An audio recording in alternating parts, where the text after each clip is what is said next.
prostate is basically located inferiorly to the bladder. It's a walnut-sized gland located in front of the rectum and below the bladder. Okay?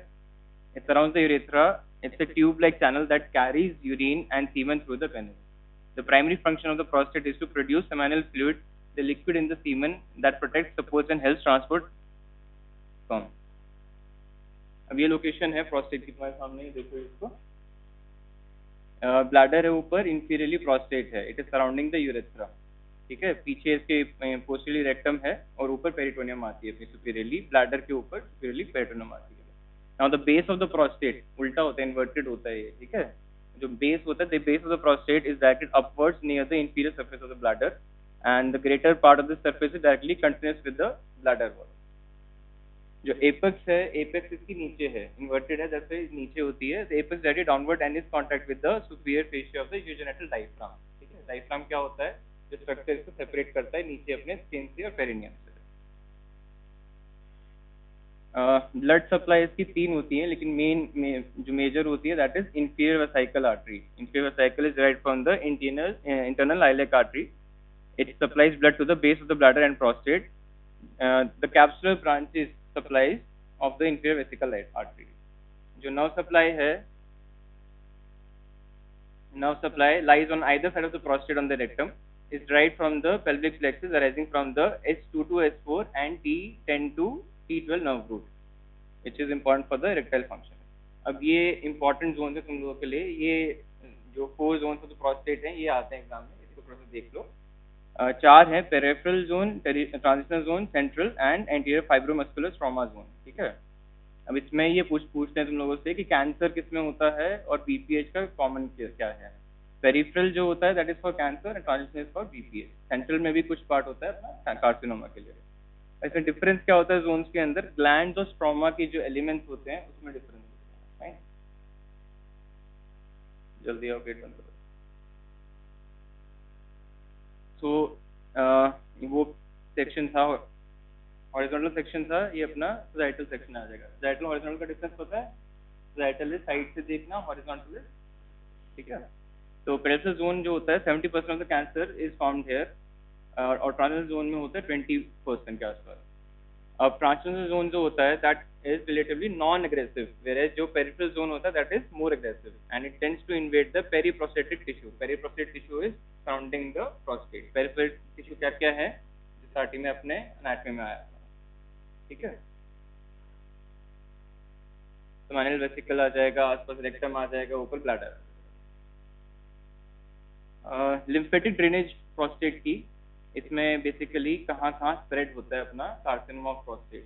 तो lymphatic drainage का एक mnemonic है HOPE. ठीक है, hypogastric, obturator, presacral and external islet.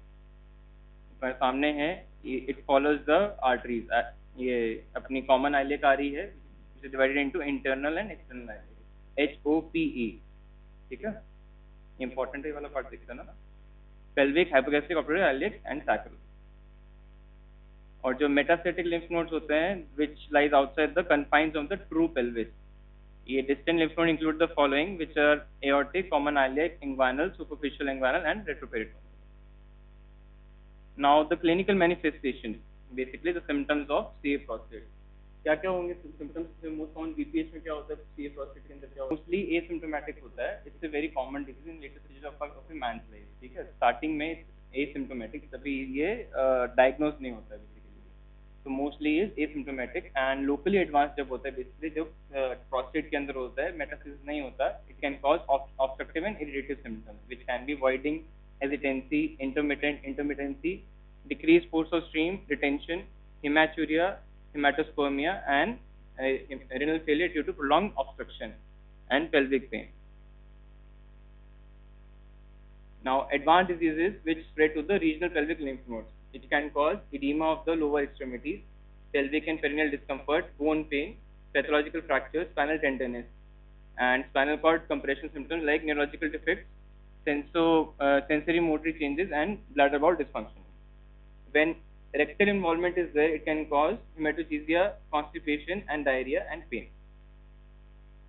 Now, the epidemiology, it's the most common non-cutaneous malignancy in US and second most common worldwide. it's the highest incidence is seen in African American region. It's the sixth leading cause of death. ये tumour staging है, तुम्हारे आती tumour staging का आता है? नहीं, वैसे इसमें नहीं आता, तो फिर भी ये थोड़ा सा देख लेना आपने। T1 T2 स्टेज है ये। T1 स्टेज के अंदर लोब इन्वॉल्वमेंट होता है, T1 स्टेज के अंदर इंसिडेंटल इन्वॉल्वमेंट होता है फाइंडिंग्स के अंदर, हिस्टोलॉजिकल फाइंडिंग्स में, एंड T2 में लोब इन्वॉल्वमेंट होता है, T3 में थोड़ा सा एक्सटेंशन होता है, and T4 is basically distance में। तो CA prostate अपना हो जाएगा, suppose patient is having some kind of symptom of CA prostate, how is going to diagnose the disease, ये एग्जैक्टली है क्या क्या। तो सबसे पहले will go for the laboratory, that is blood investigation. Blood investigation में CBC कराएंगे अपन, and serum PSA। Serum PSA is important, serum PSA prognosis के लिए इम्पॉर्टेंट होता है, और बाद में पोस्ट ट्रीटमेंट के लिए इम्पॉर्टेंट है कि भी कंप्लीट रिमिशन हो गया है, फिर रिकरेंस है, फिर रेसिडुअल डिजीज बाकी है। नॉर्मल लेवल क्या होता है सीरम PSA का?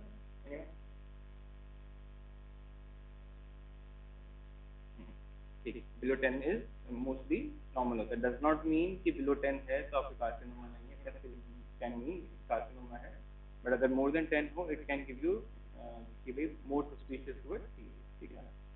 उसके बाद अपना आ जाएगा रेडियोलॉजिकल इमेजिंग। रेडियोलॉजिकल में सबसे मोस्ट इंपॉर्टेंट इज अल्ट्रासाउंड। इसके अंदर प्रोस्टेट के अंदर अल्ट्रासाउंड में इंपॉर्टेंट है, इट इज ट्रांसरेक्टल, ट्रस्ट तो कहते हैं अपन, और अपन बायोप्सी नीडल बायोप्सी लेते हैं।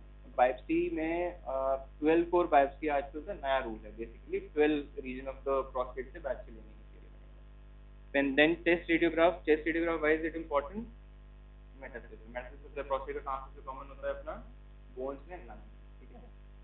कैनबॉल अपीयरेंस होता है, आगे फिर अपना CT पेल्विस हो जाएगा, radio isotope bone scan, MRI and PET CT।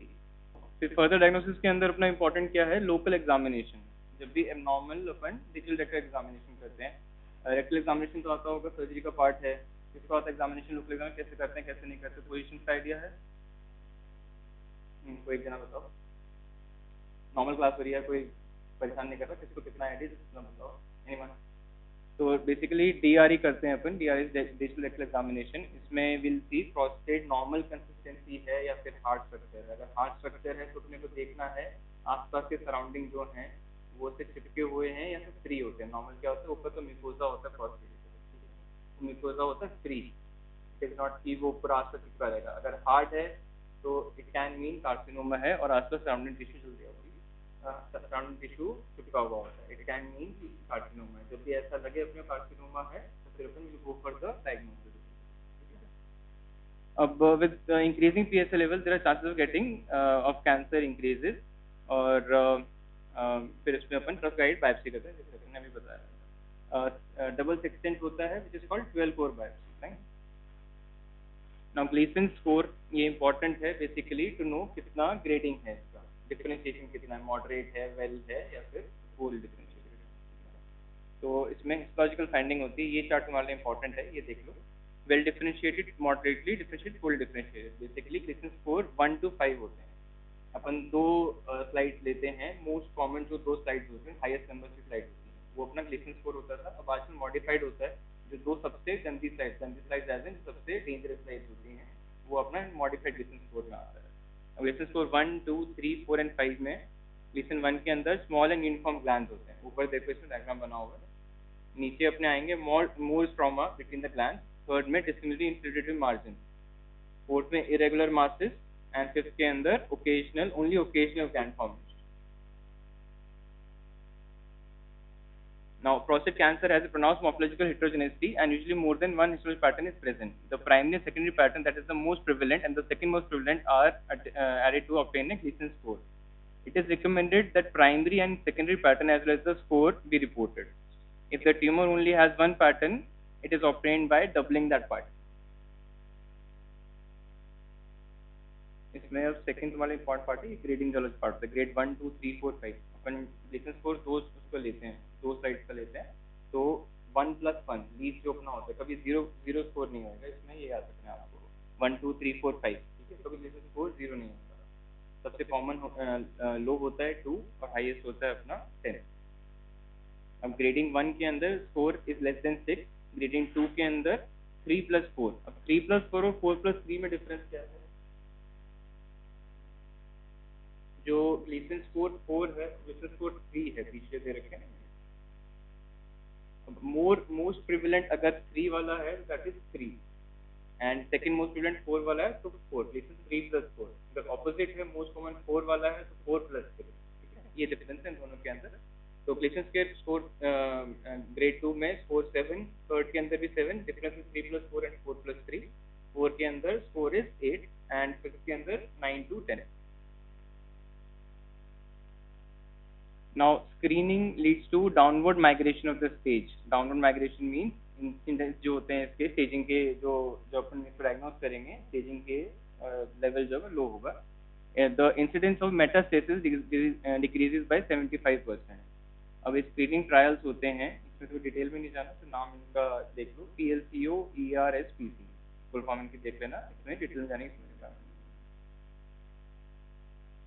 अब स्क्रीनिंग इज रिकमेंडेड इन जो AU है 2018 का, that is do not perform screening in main less than 40 years and main 40 to 50 years with average risk, and main more than 70 years या फिर जिसके less than 10 year life expectancy है। ठीक है, इसमें क्यों नहीं स्क्रीनिंग करनी है? बिकॉज लेस देन 40 है तो चांसेस कम होते हैं प्रोस्टेट कैंसर कार्सिनोमा होने के लिए, और मोर देन 70 होता है तो अगर अपन ने उसको स्क्रीन का बेसिकली मतलब होता है हम डिजीज को उस स्टेज पे कलेक्ट कर लें जब पेशेंट में कुछ फायदा हो सके। ठीक है, अगर मोर देन 70 years ओल्ड है हम स्क्रीन भी कर लेंगे, डायग्नोस भी कर लेंगे, लेकिन कुछ खास तक पेशेंट के ऊपर नहीं पड़ेगा, सिर्फ इतनी कॉस्ट पड़ती है। उसके बाद आप डायग्नोसिस करोगे, बाद में उसको इन्वेस्टिगेट करोगे, इतनी कॉस्ट पड़ती है, ट्रीटमेंट सेम रहने वाली है, तो उसके ऊपर फर्क नहीं पड़ेगा। इन स्टेजेस के अंदर नहीं करना होता। करना कब तक होता है? जब मोर देन 50 years ओल्ड हो, सिम्टोमेटिक हो, मोर देन 50 years ओल्ड हो, और PSA लेवल इंक्रीज हो, ये तीन। अभी ट्यूमर मार्कर जैसे मोस्ट कॉमनली बताया था, it is PSA is the most widely use marker. It's organ specific, not cancer specific. इसका मतलब है प्रोस्टेट रिलीज करता है, डज नॉट मीन कार्सिनोमा है। It's found in the long arm of the chromosome 19 and it is produced by prostate luminal epithelial cells. It liquefies semen, and ectopic PSA expression it can also be seen in malignant breast tumor, breast milk, normal breast tissue, adenocarcinoma and RCC. RCC renal cell carcinoma. अब total PSA होता है, total PSA is PSA minus ACT. अब इसमें रहने दो तुम। Basically false elevation in PSA can also be seen. This is important.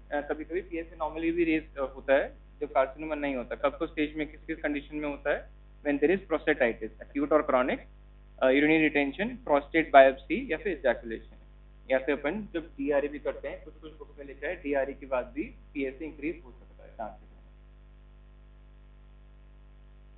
Now the free PSA it basically escapes proteolytic cleavage. It's reduced in CA prostate, and PSA velocity is absolute annual increase in serum PSA more than 0.75 nanogram per ml per year is abnormal. You just have to remember these values. PSA velocity is when it is abnormal, and PSA density when it is abnormal. PSA density is level of PSA serum PSA divided by TRUST, that is determined prostate volume, which if it is more than 0.15 nanogram per ml per gram, then it is significant. बच्चे पीछे शांत हो जाओ, पढ़ो मत, शांत हो जाओ। Now the other unique markers can be annexin A3, microRNA and select MDX. ये नाम याद कर लो, इसको बाकी इम्पोर्टेंट नहीं है। Now trust is important. Trust के अंदर अपने को क्या क्या जानना है? It is the most common imaging modality used in CA prostate. The frequency is 6 to 10 Hz. Upon image करते हैं दो प्लेन के अंदर, one is sagittal and one is transverse. Position is left decubitus as told by her, and हम जब USG करते हैं तो hypoechoic isoechoic होती है। What is hypoechoic and what is isoechoic? Isoechoic, not name. It means similar to other organ. What organ do we take as normal?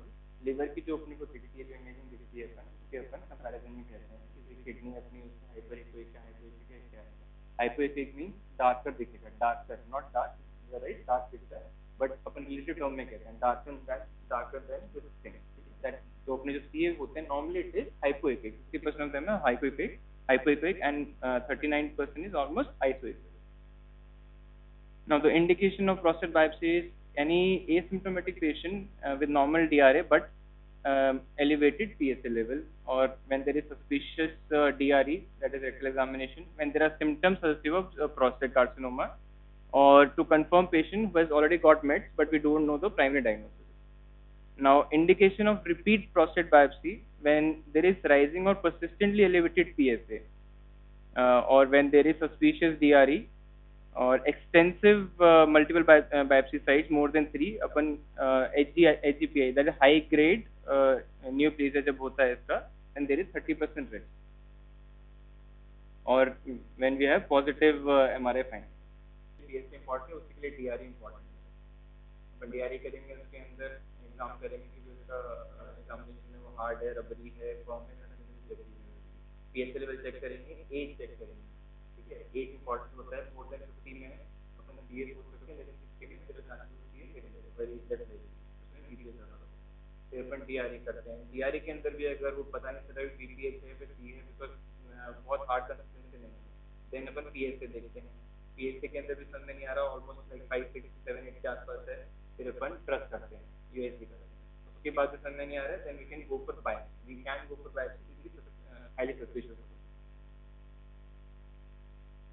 Now the PIRAD scoring. PIRAD scoring is calculated from MRI. PIRAD 1, 2, 3, and 4 and 5. PIRAD 1 means very low clinically significant cancer is highly unlikely. PIRAD 2 is cancer is unlikely. Third is it is intermediate, that means clinically significant cancer equivocal.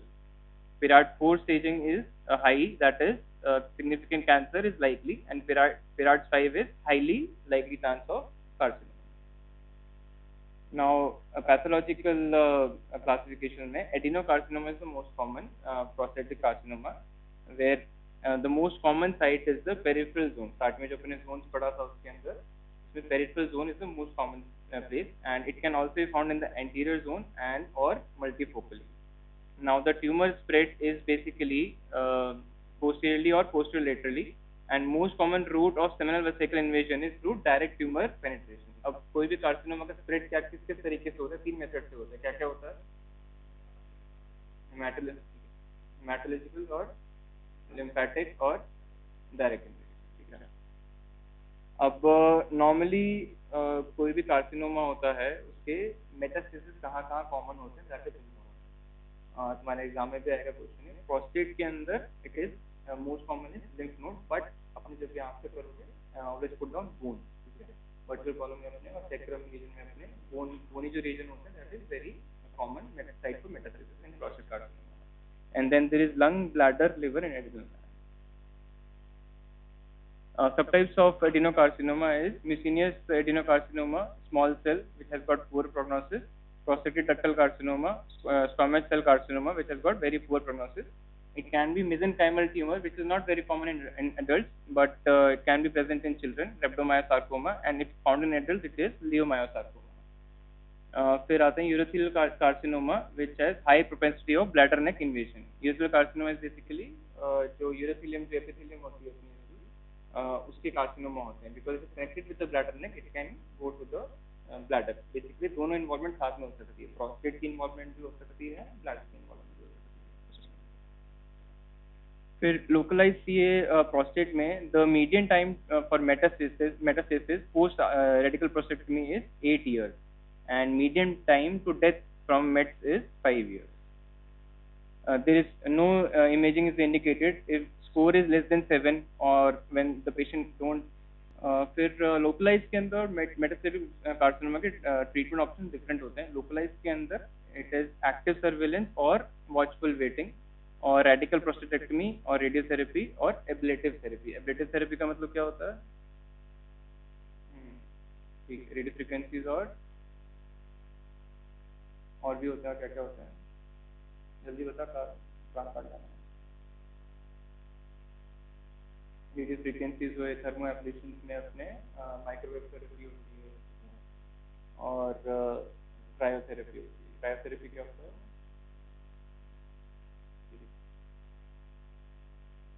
फिर active surveillance अपन कहाँ करते हैं, that is important.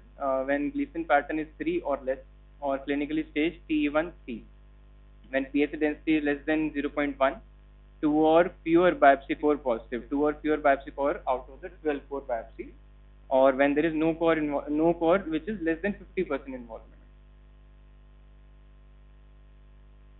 Monitoring of active surveillance से basically मतलब होता है we're not treating the patient, we are just keeping a watch on the patient. Actively अपन उसको बार बार diagnosis करते हैं कि इसका spread तो increase नहीं हो रहा patient का, ये का, ठीक है, ट्रीटमेंट नहीं कर रहे अपन, ऑपरेट नहीं कर रहे उसको, रेडियोथेरेपी नहीं दे रहे अपन उसे, लेकिन हम उसको बार बार सर्विलेंस में रख रहे हैं, सर्विस का मतलब बार बार उसको चेक करते रह रहे हैं, कुछ कुछ टाइम पीरियड में बाद में इन्वेस्टिगेट कराते रहते हैं कि जो सीए प्रोसेस की जो स्टेजिंग है वो इंक्रीज तो नहीं हो रही, do we have to take an active intervention और नॉट. तो इसमें confirmative biopsy within 3 to 6 or 12 months later on, repeat biopsy annually we take in active surveillance, and then there is monitoring of PSA and PSA density and PSA velocity. फिर watchful waiting मतलब हमें पता है CA prostate है, but we are not doing anything, we cannot go for surgery because patient is unfit for the main treatment, ठीक है. Intention is for palliation, palliation is symptomatic treatment. Treatment only when there is symptoms or metastasis. We do watchful waiting when the age of the patient is very expectancy is very less than 10 years, and preferably in patient without high risk features, can be done in low risk categories. Where radical prostatectomy is the gold standard for CA prostate. The सबसे patient को सबसे ज़्यादा important is radical prostatectomy if they can go for it. When life expectancy is more than 10, मैं अपनी चाहते हैं patient survive करे, उसकी लाइफ बढ़े, then the gold standard is radical prostatectomy. Trifecta in this treatment is what do patients want from us. Radical prostatectomy में सबसे important चीज़ क्या होती है? सबसे पहले तो होता है complete resection, जो कार्सिनोमा वो निकले, फिर होता है continence और फिर होता है preserving of potency. Potency क्यों होता है? Because neurovascular bundles साथ में होते हैं उसके, it is for erectile dysfunction, वो अपने damage हो जाते हैं, that is also important. Now approaches can be open radical retropubic or open radical perineal or transvesical or laparoscopic or robot assisted radical prostatectomy. अब इसमें perineal के अंदर advantage है, perineum is basically perineum is basically इसमें advantage होता है, less blood loss होता है और shorter operative time होता है. But the disadvantage is because we're going through the perineum, we cannot do lymph node dissection. Whereas in transvesical और retropubic अपन lymph node dissection कर सकते हैं, but उसमें थोड़ा सा operative time ज़्यादा लगता है. Laparoscopic या फिर robot assisted के selection में when more complex anatomical challenges, for example large prostate size or larger medial lobes involvement, moderate obesity, prior pelvic surgery, after radiation, it is avoided in surgeons early experiences. Effect of prolonged pneumoperitoneum with patient in steep Trendelenburg position includes hypercarbia and acidosis or corneal edema, increased intraocular pressure and neuropraxia. अब ये locations होती है laparoscopic में या फिर robotic assisted के अंदर, दोनों दे रखे हैं राइट में लेफ्ट में, ठीक है. कहाँ कहाँ इसमें मेन सर्जन होता है, असिस्टेंट कहाँ कहाँ होता है, मॉनिटर्स कहाँ होते हैं, और अपना ये रोबोटिक में अंदर सर्जन कंसोल जो होता है दैट इज ओवर देयर, जो मशीन होती है जहाँ पर मेन ऑपरेट करते हैं दैट इज राइट में तुम्हारा दिखा रखा है कि उस समय पेशेंट को किस पोजिशन में रखते हैं अपन ऑपरेट करने के लिए.